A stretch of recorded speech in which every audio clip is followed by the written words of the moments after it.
Hello students, welcome to my YouTube channel passion for learning. So आज हम करने वाले हैं क्लास 8th साइंस का third chapter, that is synthetic fibres and plastics. Okay, so आपने अपनी क्लास 7th में पढ़ा होगा फाइबर्स के बारे में कि फाइबर्स क्या होते हैं। यू हैव स्टडी डैट जो हमारे क्लोथ्स होते हैं, जो भी हम क्लोथ्स पहनते हैं वो क्लोथ्स बने होते हैं फैब्रिक्स से। क्लोथ्स बने होते हैं फैब्रिक्स के, और फैब्रिक्स किसके बने होते हैं? फाइबर्स के। एक्चुअली फाइबर्स क्या होते हैं? वेरी थिन स्ट्रैंड्स होते हैं, बहुत पतले पतले रेशे होते हैं धागे जैसे, जिसको आप बोलते हो फाइबर्स। सो क्लोथ्स बने होते हैं फैब्रिक्स के, ये जो फैब्रिक्स बने होते हैं ये बने होते हैं फाइबर्स के। ओके, सो नाउ ये जो फाइबर्स होते हैं, there are two types of fibres, दो तरह के जो फाइबर्स होते हैं। One are natural fibres and second one are synthetic fibres. Okay, natural fibres and synthetic fibres. Natural fibres वो फाइबर्स होते हैं और जिनको बनाने के लिए जो मटेरियल चाहिए होता है वो हमें मिलता है प्लांट्स एंड एनिमल्स से। या फिर आप बोल सकते हो कि जो नेचुरल फाइबर्स हैं वो हमें कहाँ से मिलते हैं? वो प्लांट्स एंड एनिमल्स से मिलते हैं। जैसे कि आप कॉटन लगा सकते हो, cotton is a natural fibre and cotton हमें कहाँ से मिलती है? प्लांट से मिलती है। सिमिलरली आप एग्जांपल ले सकते हो सिल्क की, silk is also a natural fibre. ये कहाँ से मिलती है हमें? सिल्क वॉर्म से मिलती है, एनिमल से मिलती है। ओके, सो नेचुरल फाइबर्स में मिलती है प्लांट्स एंड एनिमल से। आप कोई भी एग्जांपल दे सकते हो नेचुरल फाइबर्स की, लाइक कॉटन दे सकते हो आप नेचुरल फाइबर की एग्जांपल, आप सिल्क भी दे सकते हो एग्जांपल इसकी। नेक्स्ट इज सिंथेटिक फाइबर्स की। सिंथेटिक फाइबर्स क्या होते हैं? सो जो सिंथेटिक फाइबर्स हैं ये ह्यूमन बींग्स के द्वारा बनाए जाते हैं। बहुत सारे केमिकल सब्सटेंसेस को यूज़ किया जाता है सिंथेटिक फाइबर्स बनाने के लिए। ओके, सिंथेटिक फाइबर्स को हम मैनमेड फाइबर्स या फिर आर्टिफिशियल फाइबर्स भी बोलते हैं। सिंथेटिक फाइबर्स, मैनमेड फाइबर्स और आर्टिफिशियल फाइबर्स भी बोलते हैं, क्योंकि ये ह्यूमन बींग्स के द्वारा बनाई जाती हैं। किसको यूज करके बनाई जाती है? बहुत ज्यादा केमिकल सब्सटेंसेस को यूज किया जाता है। Okay, the fibres that are made by human beings by using chemical substances की, बहुत सारे केमिकल सब्सटेंसेस को यूज किया जाता है। ओके बेटा, सो एक्चुअली क्या होता है, जो सिंथेटिक फाइबर्स होते हैं उनमें क्या होता है कि बहुत सारे केमिकल सब्सटेंसेस को, छोटे छोटे केमिकल सब्सटेंसेस को ज्वाइन किया होता है और एक बहुत बड़ी सारी फाइबर बन जाती है, बहुत बड़ी यूनिट बन जाती है। ओके, मतलब कि केमिकल सब्सटेंसेस की बहुत छोटी छोटी यूनिट को कंबाइन करके एक बड़ी यूनिट बन जाती है। एंड आप उस बड़ी यूनिट को आप क्या बोलते हो? पॉलीमर बोलते हो। ओके, उसको आप क्या बोलते हो? Polymer. Okay, so many small units of chemical substances joined together, कि केमिकल सब्सटेंसेस की बहुत ज़्यादा स्मॉल स्मॉल यूनिट्स को ज्वाइन किया जाता है and to form a large single unit called polymer. And जो एक बड़ी यूनिट बन जाती है उसको हम क्या बोलते हैं? पॉलीमर बोलते हैं। Okay, so we have studied that the fibres are of two types, one is natural fibres and second one are synthetic fibre. So अब हमने पढ़ना है types of synthetic fibres. Synthetic fibres की कुछ टाइप को देखते हैं। So first type is rayon. Okay, so पहले हम रेयॉन को पढ़ेंगे कि ये क्या होती है। एक्चुअली आपको पता है कि जो सिल्क है ये सिल्क फॉर्म से हमें मिलती है। ये सबसे पहले डिस्कवर किया गया था चाइना में कि जो सिल्क है वो हम सिल्क फॉर्म से ऑब्टेन कर सकते हैं। This thing was discovered in China, but China वालों ने इस चीज़ को बहुत ज़्यादा टाइम तक सीक्रेट रखा था, किसी और कंट्री को नहीं बताया था। Okay, so silk fibres obtain from silk worm was discovered in China. Okay, so next is, but ये जो सिल्क फाइबर्स थी जो हमें सिल्क वॉर्म से मिलती थी, जो सिल्क फाइबर हमें सिल्क वॉर्म से मिलती है, ये फाइबर क्या होती है? बहुत ज़्यादा कॉस्टली होती है, बहुत ज़्यादा महंगी होती है, लेकिन दिखने में ये बहुत ज़्यादा ब्यूटीफुल होती है। सो हर कोई चाहता है कि मैं ये सिल्क जो सिल्क के कपड़े पहने बने होते हैं मैं वो कपड़े पहनूं, लेकिन वो बहुत ज़्यादा महंगी होती है, इसलिए उसको हर कोई अफोर्ड नहीं कर सकता था। सो साइंटिस्ट ने क्या किया कि साइंटिस्ट ने फिर कोशिश करनी स्टार्ट कर दी कि क्यों ना कोई सिल्क जैसी एक आर्टिफिशियल फाइबर बनाई जाए जो कि बिल्कुल सिल्क जैसी दिखे, लेकिन वो चीपर हो, मतलब कि सस्ती हो, ताकि उसे हर कोई अफोर्ड कर सके। सो 19th सेंचुरी के एंड तक साइंटिस्ट्स ने एक आर्टिफिशियल फाइबर से, जो एक आर्टिफिशियल सिल्क थी, उसको बना लिया था। एंड उस आर्टिफिशियल सिल्क का नेम क्या था? रेयॉन। ओके, उस आर्टिफिशियल सिल्क का नेम क्या था? रेयॉन था। ओके, सो ये जो सिल्क थी, जो रेयॉन थी, ये बहुत ज़्यादा मतलब महंगी नहीं थी, सस्ती थी, और इसकी जो प्रॉपर्टीज थी वो बिल्कुल सिल्क जैसी इसकी प्रॉपर्टीज थी। जो ये फाइबर है, जो आर्टिफिशियल सिल्क है, ये किससे ऑब्टेन करी गई थी? वुड पल्प से। एक्चुअली अब वुड पल्प क्या होता है? वुड पल्प होता है कि जो छोटे छोटे लकड़ी के टुकड़े होते हैं उनको प्रेस किया जाता है जब तक वो सॉफ्ट नहीं हो जाते हैं। ओके, छोटे छोटे वुड के पीसेस होते हैं जो उनको प्रेस किया जाता है जब तक वो सॉफ्ट नहीं हो जाते। तो जब वो सॉफ्ट हो जाते हैं तो उनको हम बोलते हैं वुड पल्प। तो wood pulp and chemical substances को मिलकर जो बनी है उसको हम बोलते हैं रेयान और आर्टिफिशियल सिल्क बेटा। अब देखिए इसमें एक प्लांट्स, मतलब वुड कहाँ से मिलती है हमें, प्लांट से मिलती है, मतलब कि प्लांट्स का भी यूज हुआ है एंड केमिकल सब्सटेंसेस का यूज भी इसमें हुआ है। So that's why rayon is known as semi synthetic fibre. इसको हम फुली सिंथेटिक फाइबर नहीं बोलेंगे, इसको हम क्या बोलेंगे, सेमी सिंथेटिक फाइबर, क्योंकि जो प्लांट्स हैं वो भी काम आए इसमें एंड केमिकल सब्सटेंसेस को भी यूज किया गया है। Okay, so rayon is a semi synthetic fibre. Next thing is rayon को हम क्या करते हैं, इसको हम कॉटन के साथ मिक्स करते हैं, और जब कॉटन के साथ मिक्स करके बेडशीट्स बनाने में काम आती है, एंड जब हम रेयान को वूल के साथ मिक्स करते हैं तो उससे बनते हैं हमारे कारपेट्स। ओके, सो रेयान को कॉटन के साथ मिक्स क्यों करा जाता है, बेडशीट्स बनाने के लिए, एंड उसको वूल के साथ मिक्स करो क्यों करा जाता है, कारपेट्स बनाने के लिए। So this was all about the rayon. So now let us study about the next synthetic fiber. Synthetic fiber that we are going to discuss is nylon. So जैसे कि हमने रेयान के बारे में डिस्कस किया था, अब नाइलन के बारे में डिस्कस करते हैं। So actually the nylon was discovered in 1931 में ये डिस्कवर की गई थी। This was the first fully synthetic fibre. जैसे कि हमने देखा था कि रेयान के केस में that was semi synthetic fibre, क्योंकि उसके केस में हमने वुड पल्प को यूज़ किया था, that was obtained from plants.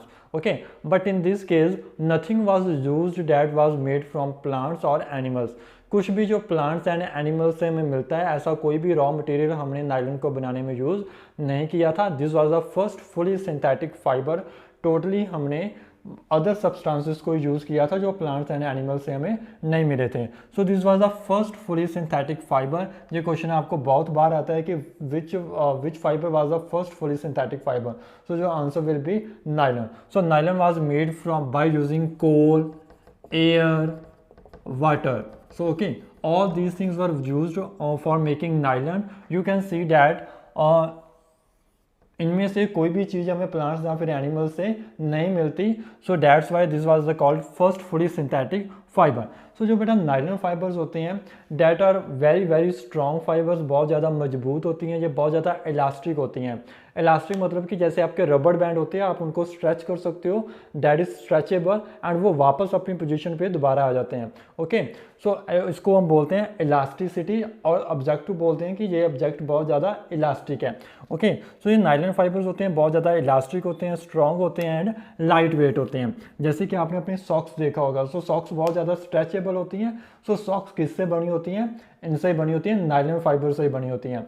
इसके अलावा जो आपके टूथ ब्रशेज होते हैं वो भी किससे बने होते हैं, नाइलन से बने होते हैं। सॉक्स होती हैं, जो आपकी रोप्स होती हैं, tents, tooth brushes, curtains etcetera, all these are made up of nylon fibres. Okay बेटा, अब जो नाइलन का थ्रेड होता है, हमने डिस्कस किया कि nylon fibre was very very strong fibres. So जो नाइलन का थ्रेड होता है एक्चुअली ये एक स्टील वायर से भी ज़्यादा स्ट्रॉन्ग होता है।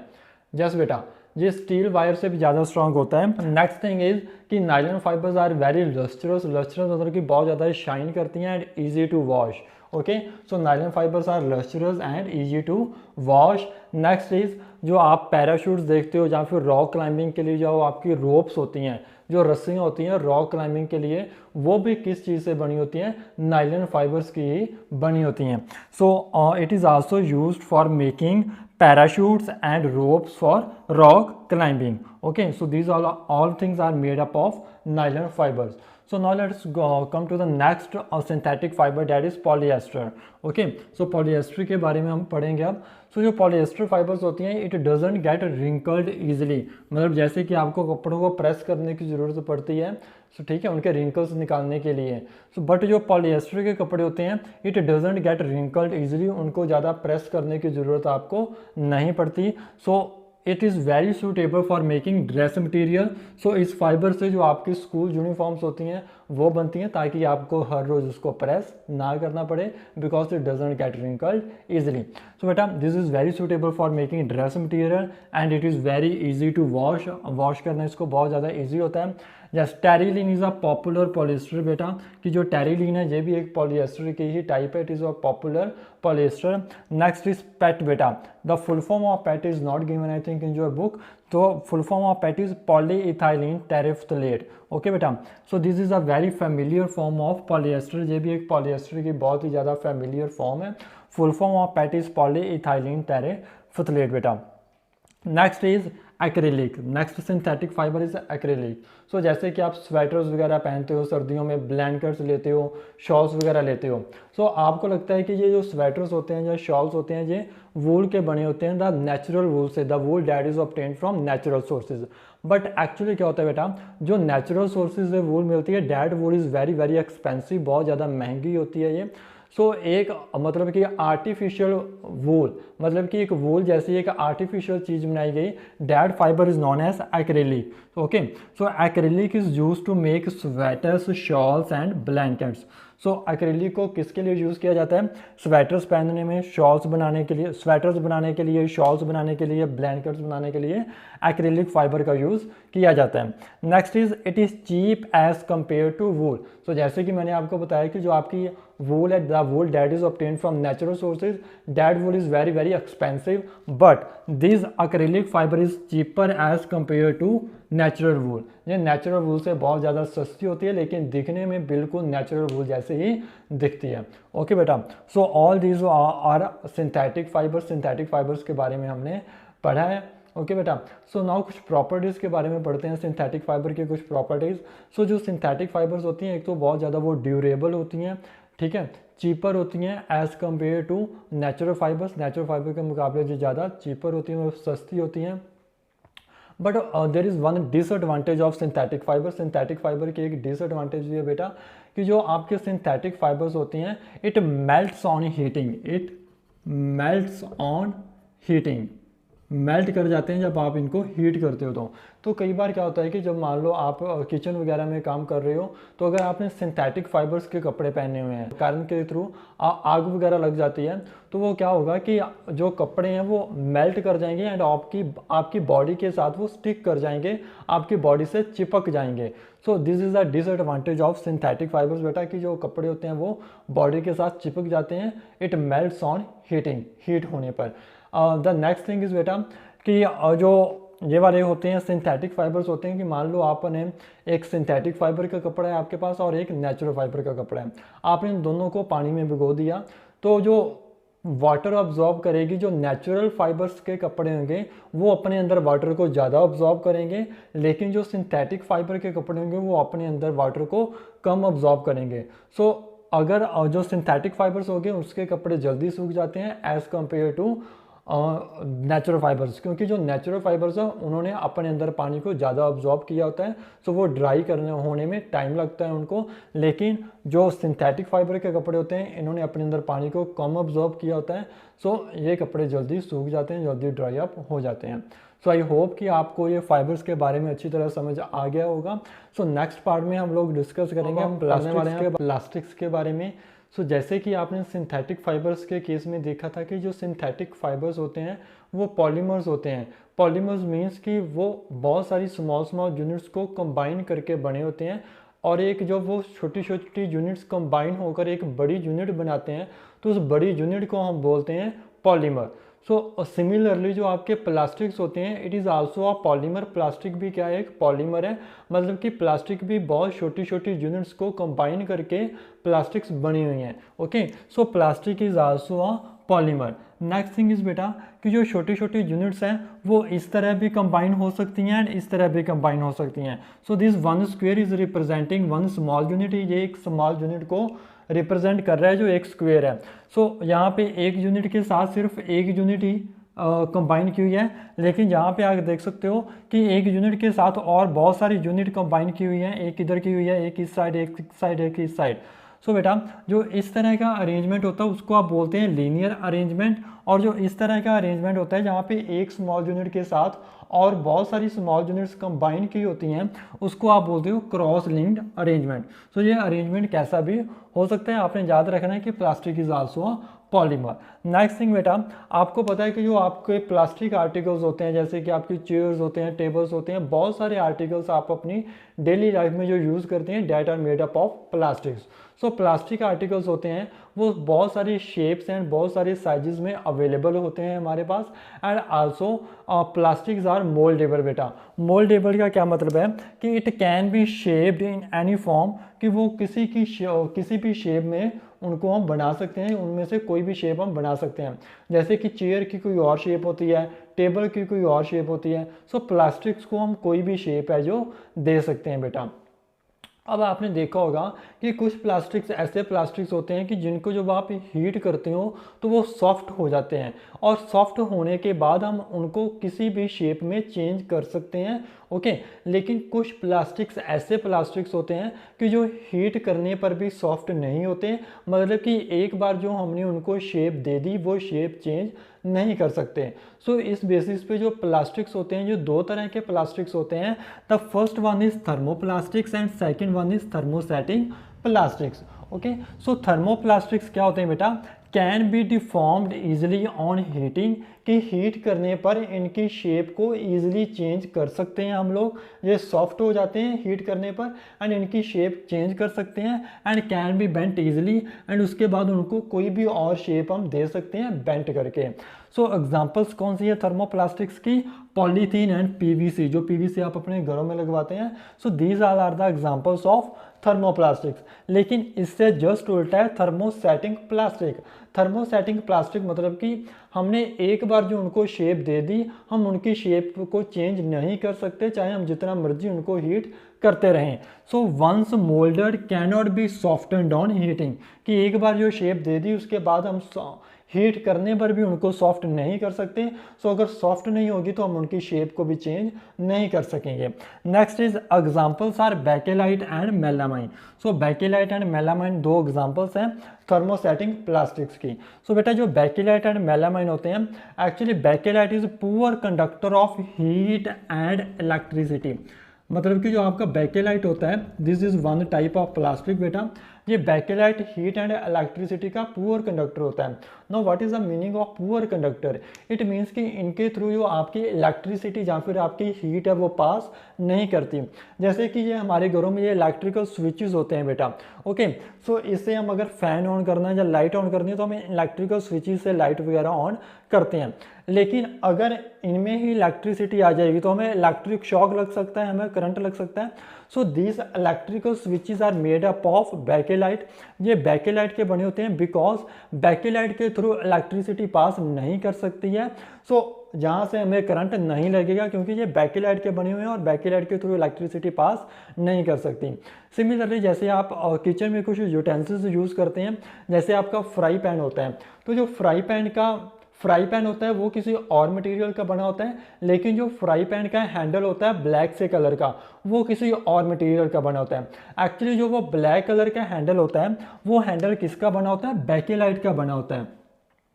वो क्यों बेकेलाइट का बना होता है? बिकॉज बेकेलाइट के थ्रू हीट पास नहीं कर सकती। अगर उसके थ्रू हीट पास नहीं करेगी तो वो हमें फ्राई पैन पकड़ने में कोई मुश्किल नहीं होगी, हम इजीली उस हैंडल से फ्राई पैन पकड़ सकते हैं। लेकिन अगर उसके थ्रू हीट पास कर गई तो वो फ्राई पैन हमारे लिए पकड़ना बहुत मुश्किल हो जाएगा, हमारा हाथ है वो जल सकता है क्योंकि वो फ्राई पैन क्या हो जाएगा? गर्म हो जाएगा। लेकिन अगर वो हैंडल बेकेलाइट का बना हुआ है तो वो गर्म नहीं होता क्योंकि बेकेलाइट के through heat and electricity pass नहीं करती।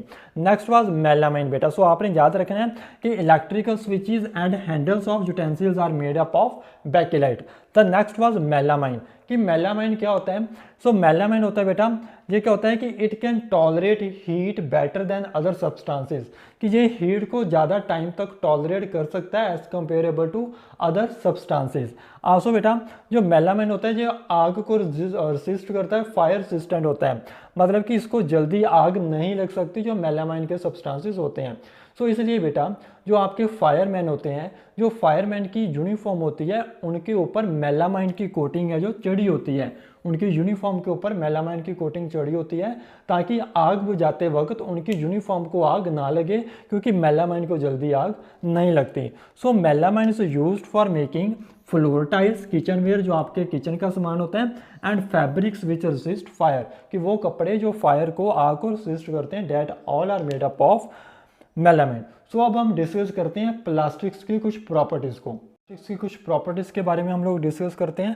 So the first property of plastic is that plastics is non reactive, कि ये नॉन रिएक्टिव होती हैं किसी जैसे कि एयर वाटर के साथ ईजिली रिएक्ट नहीं कर पाती। सो हम फूड आइटम्स को इसमें स्टोर करके रख सकते हैं प्लास्टिक कंटेनर्स में। सो जैसे कि आप देखते हैं कि जो आयरन है वो वाटर एंड एयर के साथ रिएक्ट कर जाता है, उसको क्रोजन लग जाता है, but in case of plastic ये वाटर एंड एयर के साथ रिएक्ट नहीं करती। सो हम इजीली इसमें प्लास्टिक कंटेनर्स में बहुत सारी फूड आइटम्स को स्टोर करके रख सकते हैं। Next is plastic is light, strong and durable, कि जो आपके प्लास्टिक के आर्टिकल्स होते हैं वो बहुत ज़्यादा लाइट वेट होते हैं, मतलब उनका वेट ज़्यादा नहीं होता, स्ट्रॉन्ग होते हैं, मजबूत होते हैं, एंड ड्यूरेबल। ड्यूरेबल मतलब कि बेटा ज़्यादा टाइम तक चल सकते हैं, वो जल्दी टूटते नहीं हैं। सो ड्यूरेबल का ये मतलब होता है। So plastic items are light weight, they are strong and durable. Next, plastics are poor conductor. Poor conductor जैसे कि हमने अभी अभी बैकेलाइट के केस में देखा था कि जो Bakelite is a poor conductor of heat and electricity. So similarly many plastics are poor conductor of heat and electricity, उनके through heat and electricity pass नहीं करती। So plastics are non biodegradable. Just बेटा non biodegradable का क्या मतलब है? Actually कुछ होता है बायोडिग्रेडेबल सब्सटेंसेस एंड कुछ सब्सटेंसेस होते हैं नॉन बायोडिग्रेडेबल। बायोडिग्रेडेबल सब्सटेंसेस वो सब्सटेंसेस होते हैं जो इजीली डीकम्पोज हो जाते हैं। डीकम्पोज का क्या मतलब कि वो मतलब कि स्मॉलर सब्सटेंसेस में कन्वर्ट हो सकते हैं, सिंपल सब्सटेंसेस में कन्वर्ट हो जाते हैं। लेकिन जो आपके प्लास्टिक्स हैं डेट आर नॉन बायोडिग्रेडेबल, मतलब कि ये जल्दी डीकम्पोज नहीं होते हैं, मतलब कि सिंपलर सब्सटेंसेस में कन्वर्ट नहीं हो पाते हैं ये लोग। ठीक है। Next is Teflon. बेटा Teflon actually this is one plastic, ये एक प्लास्टिक का नेम है। ये स्पेशल प्लास्टिक है जिसपे ऑयल एंड वाटर स्टिक नहीं करता, मतलब कि ऑयल एंड वाटर नहीं चिपकता टेफ्लॉन पे। जैसे कि आपका प्रेशर कुकर होता है, तो जो प्रेशर कुकर का नीचे वाला पार्ट है वो किस चीज़ का बना होता है? टेफ्लॉन का बना होता है। क्यों टेफ्लॉन का बना होता है? ताकि उसके ऊपर जो तेल है, जो ऑयल होता है या फिर वाटर होता है वो चिपके ना, क्योंकि अगर वो चिपक गया तो वो आपको बहुत अच्छी तरह धोना पड़ेगा। सो इसलिए वो किस चीज़ का बना होता है? Teflon. So Teflon is a special plastic on which oil and water do not stick. बेटा सो जैसे कि आपने देखा कि जो प्लास्टिक्स हैं ये नॉन बायोडिग्रेडेबल है, मतलब कि ये जल्दी डीकम्पोज नहीं होती। सो हमें जो प्लास्टिक के आइटम्स हैं वो कम से कम यूज़ करने चाहिए। एक्चुअली ये क्या करते हैं, जो हमारे काउज बफेलोज होते हैं, जो एनिमल्स होते हैं, उनका ये रेस्पिरेटरी जो सिस्टम है वो चोक कर देते हैं। मतलब कि वो गलती से अगर मान लो पॉलीथीन खा जाते हैं वो एनिमल्स, तो वो पॉलीथीन उनके रेस्पिरेटरी सिस्टम में जाके फंस जाएगा एंड उसको चोक कर देगा और उनकी डेथ भी हो सकती है। So that's why we must use plastic items very carefully. बहुत कम से कम यूज़ करना चाहिए और बहुत ध्यान से यूज़ करना चाहिए प्लास्टिक आइटम्स हो। सो इस वीडियो में हमने डिस्कस किया क्लास 8th का 3rd चैप्टर साइंस का, that is synthetic fibres and plastics. So अगर आपको ये वीडियो अच्छी लगी सो प्लीज़ वीडियो को लाइक करिए एंड नीचे कमेंट करके भी जरूर बताएं कि whether this video was useful for you people और not. Okay, so thank you for watching my video.